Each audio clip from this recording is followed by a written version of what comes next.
Dear learners, after learning about weighted moving average method, let's now talk about the exponential smoothing method in a simple and practical way. Exponential smoothing is a forecasting method where we use a smoothing constant called alpha to give more importance to recent demand while still keeping past forecasts in the calculation. Instead of assigning fixed weights to several past periods, like we do in weighted moving averages, this method continuously updates the forecast using the latest actual demand and the previous forecast value. The formula for exponential smoothing is very straightforward.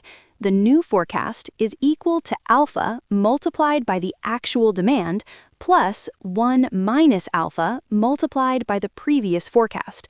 What this means in simple words is that a part of the latest demand and a part of the old forecast are combined to create the new forecast.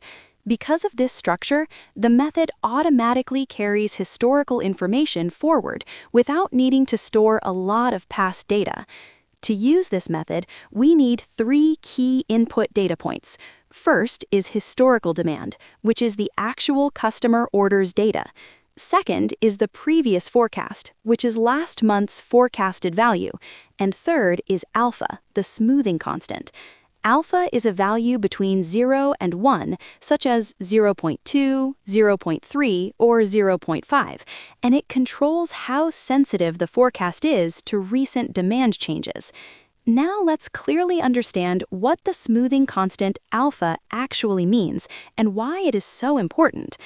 Alpha decides how much weight we give to the most recent demand.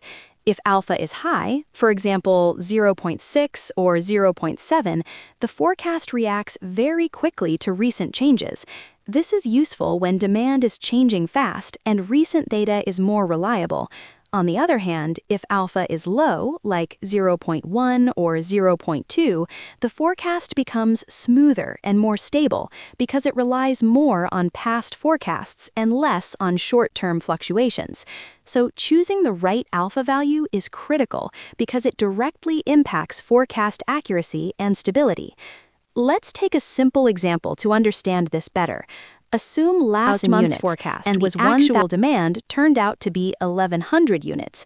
If we choose an alpha of 0.3, the new forecast will be 0.3 multiplied by 1,100 plus 0.7 multiplied by 1,000.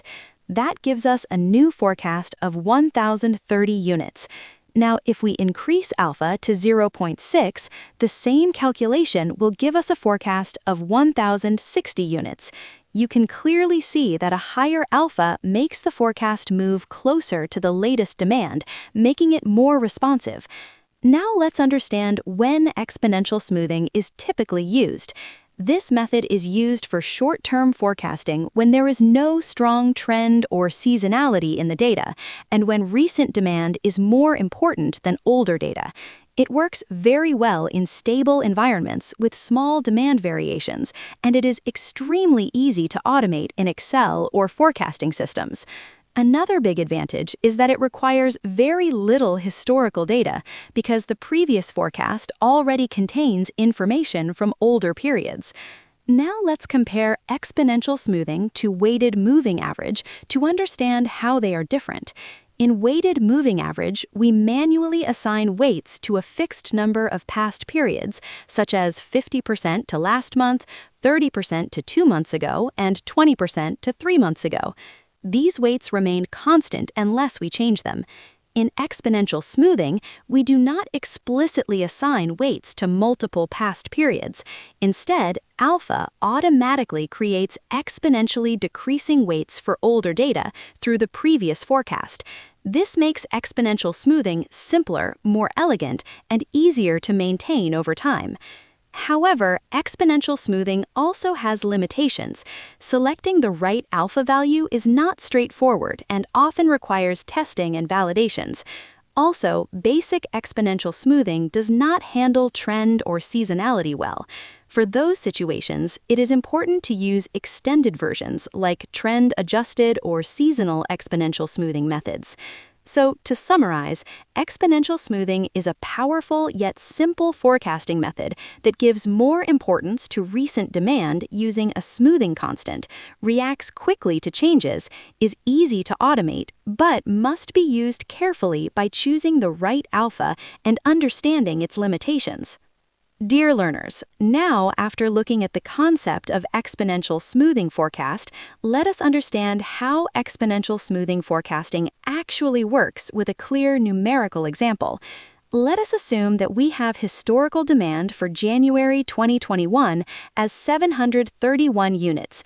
As we already know, historical demand simply means the actual quantity of a particular product ordered by customers during a specific time period. Now our task is to calculate the forecast for February 2021.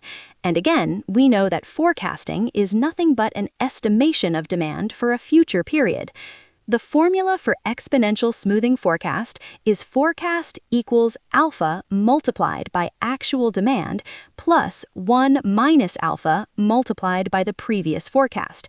So mathematically, it is written as forecast equals alpha times actual plus 1 minus alpha times previous forecast.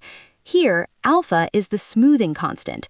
Since we want to give more importance to recent demand, let us assume alpha is equal to 0.7. So now we have alpha as 0.7 and actual demand as 731 units, but we do not yet have a forecast for the previous month. In such situations, especially when forecasting is done for the first time, we assume that the previous forecast is equal to the previous actual. This is a standard and widely accepted approach in real business forecasting. So in our case, the previous forecast will also be 731 units. Now when we put these values into the formula, it becomes forecast for February 2021 is 0.7 times 731 plus 1 minus 0.7 times 731. When we calculate this, the forecast for February 2021 comes out to be 731 units. It is very important to understand why this happens. Since we considered the same value for actual demand and previous forecast in the first period, the forecast also remains the same. This is completely natural for the first forecasting cycle, so there is no issue here. Now let's move to the next period and calculate the forecast for March 2021. Let us assume that the actual demand in February 2021 turns out to be 734 units, which means demand has slightly increased. Now we apply the same exponential smoothing formula. Forecast for March 2021 is 0.7 times 734 units plus 1 minus 0.7 times 731 units. When we calculate this, the forecast for March 2021 comes out to approximately 733 units. You can clearly see that the forecast has moved closer to the recent demand of 734 units because we are using a high alpha value that gives more weight to recent data. Now let's move to the next period and calculate the forecast for April 2021. Let us assume that the actual demand in March 2021 drops significantly to 549 units, which means customer demand has fallen sharply. Since our alpha value is 0.7, which gives more importance to recent demand, our forecast should also reflect this drop. So once again, we apply the formula. Forecast for April 2021 is 0.7 times 549 units plus 1 minus 0.7 times 733 units. When we calculate this, the forecast for April 2021 comes out to approximately 604 units. This is a significant drop compared to earlier forecasts, and this clearly shows how exponential smoothing reacts quickly to recent changes when alpha is high. In the same way, you can continue calculating forecasts for future periods as soon as you receive actual demand data. Each new forecast automatically adjusts based on the most recent demand and the previous forecast. I hope you now clearly understand how exponential smoothing works in practice and how higher alpha values give more importance to recent demand movements to generate forecasts that closely align with actual market behavior. This is exactly why exponential smoothing is widely used for short-term forecasting in businesses. Thank you for listening and stay tuned for the next interesting session.